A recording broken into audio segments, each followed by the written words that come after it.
নমস্কার সুধীপ্রিয় দর্শক, ভোরের আলোয় আপনাদের স্বাগত। সুপ্রভাত। আজ ৯ ফেব্রুয়ারি শুক্রবার। স্লগ ওভারে ঝোড়ো ব্যাটিং শীতের এক ধাক্কায় তাপমাত্রা কমল অনেকটাই। রাজ্যের উত্তরবঙ্গ থেকে দক্ষিণবঙ্গের কোনো জেলায় বৃষ্টিপাতের সম্ভাবনা আছে কিনা সে বিষয়ে কী জানিয়েছে আবহাওয়া দপ্তর। আগামী 14ই ফেব্রুয়ারি সরস্বতী পুজো।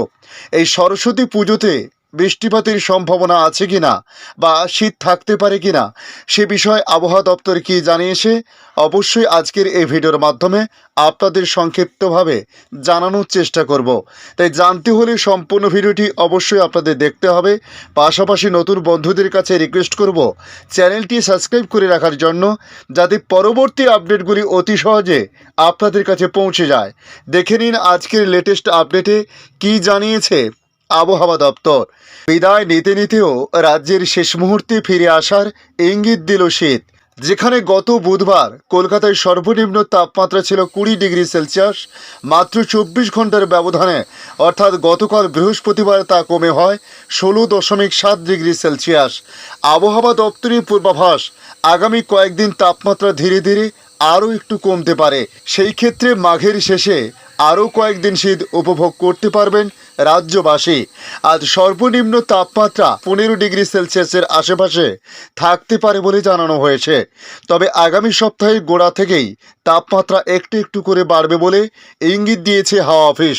সেক্ষেত্রে হয়তো মাঘ মাসের সঙ্গে পাকাপাকিভাবে বিদায় নেবে শীতও।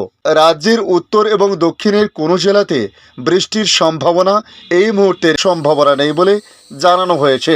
শুধুমাত্র দার্জিলিং এবং কালিম্পং ছাড়া বৃষ্টিপাতের সম্ভাবনা নেই। এদিকে আজ শুক্রবার কলকাতায় ভোরের দিকে কিছুটা কুয়াশা লক্ষ্য করা যাবে, তবে বেলা গড়ালেও আকাশ পুরোপুরি পরিষ্কার হবে না বলে জানানো হয়েছে। বরং শহরের আকাশ আংশিক মেঘলা থাকতে পারে। শুক্রতে শহরের সর্বোচ্চ তাপমাত্রা ঘোরাফেরা করবে 25 ডিগ্রি সেলসিয়াসের আশেপাশে, যা কিনা স্বাভাবিকের থেকে 3 ডিগ্রি নিচে। এদিকে 9 ফেব্রুয়ারি কলকাতায় সর্বনিম্ন তাপমাত্রা 15 ডিগ্রি সেলসিয়াসের আশেপাশে থাকার কথা জানানো হয়েছে। আজ শুক্রবার শহরের কোনো জেলায় বৃষ্টিপাতের কোনো রকম সম্ভাবনা নেই। 15 তারিখ পর্যন্ত দক্ষিণবঙ্গের আবহাওয়া মোটের উপর শুষ্কই থাকবে।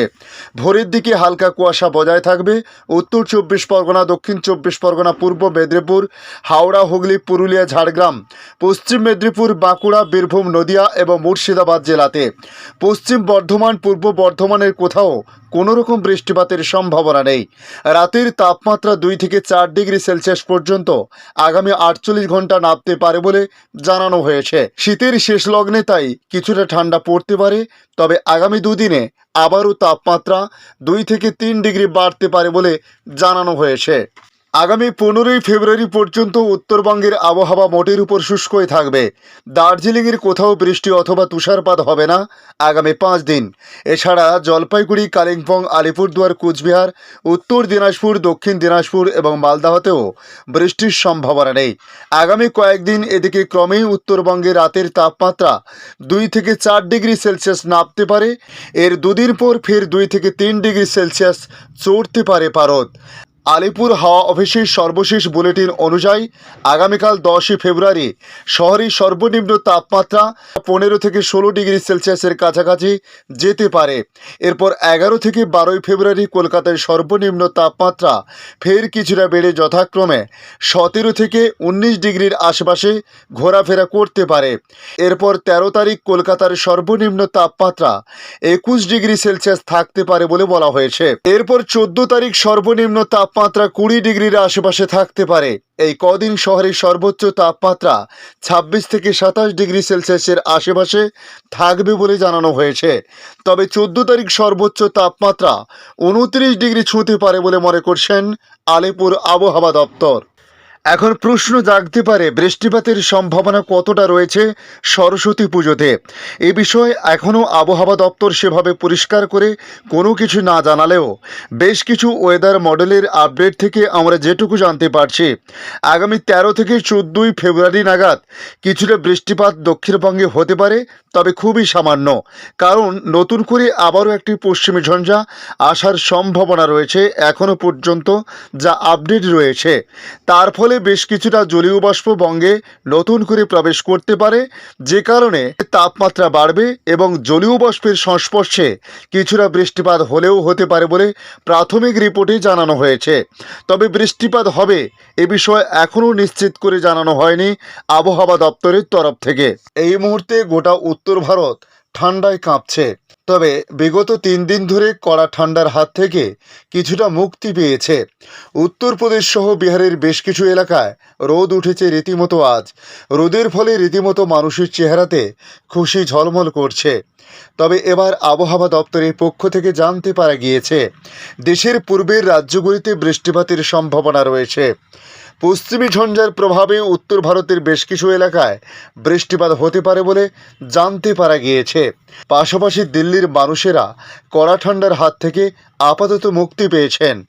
আবহাওয়া দপ্তরের সূত্রে জানতে পারা গিয়েছে 9 থেকে 12 ফেব্রুয়ারি উত্তর ও মধ্য ভারতের বিভিন্ন এলাকায় হালকা বৃষ্টি হতে পারে। পশ্চিমী ঝঞ্ঝার প্রভাবে অরুণাচল প্রদেশে হালকা থেকে মাঝারি বৃষ্টিপাত হতে পারে। একই সঙ্গে তুষারপাত হতে পারে বলে জানানো হয়েছে। পশ্চিমবঙ্গের পার্বত্য এলাকা সিকিম, মেঘালয়, মিজোরাম, ত্রিপুরা, মণিপুর এবং নাগাল্যান্ডে বৃষ্টিপাতের সম্ভাবনা রয়েছে। এদিকে বাংলাদেশ আবহাওয়া দপ্তর জানাচ্ছে বৃষ্টি কেটে যাওয়ার পর সারা দেশে রাতের তাপমাত্রা বেশ কয়েক ডিগ্রি কমে ফের বেড়েছে শীতের তীব্রতা। গতকালের তুলনায় আজ শুক্রবার রাত থেকে দেশের বিভিন্ন অঞ্চলে তাপমাত্রা বেড়ে শীত কমা শুরু করতে পারে বলে জানিয়েছে আবহাওয়া অধিদপ্তর। তবে আজ সকাল 9টা থেকে আগামী 24 ঘন্টার আবহাওয়ার পূর্বাভাসে জানিয়েছে অস্থায়ীভাবে আংশিক মেঘলা আকাশসহ সারা দেশের আবহাওয়া শুষ্ক থাকতে পারে। মধ্যরাত থেকে সকাল পর্যন্ত দেশের নদী অববাহিকায় মাঝারি থেকে ঘন কুয়াশা এবং দেশের অন্যত্রে হালকা থেকে মাঝারি ধরনের কুয়াশা পড়তে পারে। পাশাপাশি জানানো হয়েছে এ সময় সারা দেশে রাতের তাপমাত্রা সামান্য কমতে পারে এবং দিনের তাপমাত্রা প্রায় অপরিবর্তিত থাকতে পারে বলেও জানান তিনি। অধিদপ্তর থেকে জানা গেছে রংপুর বিভাগের উপর দিয়ে বিদ্যুৎ শৈত্যপ্রবাহ বয়ে যাচ্ছে এবং তা অব্যাহত থাকার সম্ভাবনা রয়েছে। শুক্রবার দক্ষিণাঞ্চলে রাতের তাপমাত্রা সামান্য হ্রাস পেতে পারে এবং উত্তরাঞ্চলে তা বৃদ্ধি পেতে পারে। সারা দেশে দিনের তাপমাত্রা প্রায় অপরিবর্তিত থাকতে পারে। তবে শনিবার সারা দেশে রাতের এবং দিনের তাপমাত্রা সামান্য বাড়তে পারে। পরবর্তী 5 দিনের তাপমাত্রা আরও বাড়তে পারে বলেও জানিয়েছেন আবহাওয়া অধিদপ্তর। ধন্যবাদ সম্পূর্ণ ভিডিওটি দেখার জন্য। ভালো লাগলে লাইক, শেয়ার, কমেন্ট করবেন। কমেন্টে অবশ্যই জানাবেন আপনার এলাকার নাম। বর্তমান সেখানকার আবহাওয়ার পরিস্থিতি কী রয়েছে তা জানাতে ভুলবেন না। পাশাপাশি নতুন বন্ধুদের কাছে রিকোয়েস্ট করব চ্যানেলটি সাবস্ক্রাইব করে রাখুন, তাহলে পরবর্তী আপডেটগুলি অতি সহজে আপনাদের কাছে পৌঁছে যাবে। ভালো থাকুন, সুস্থ থাকুন। ধন্যবাদ।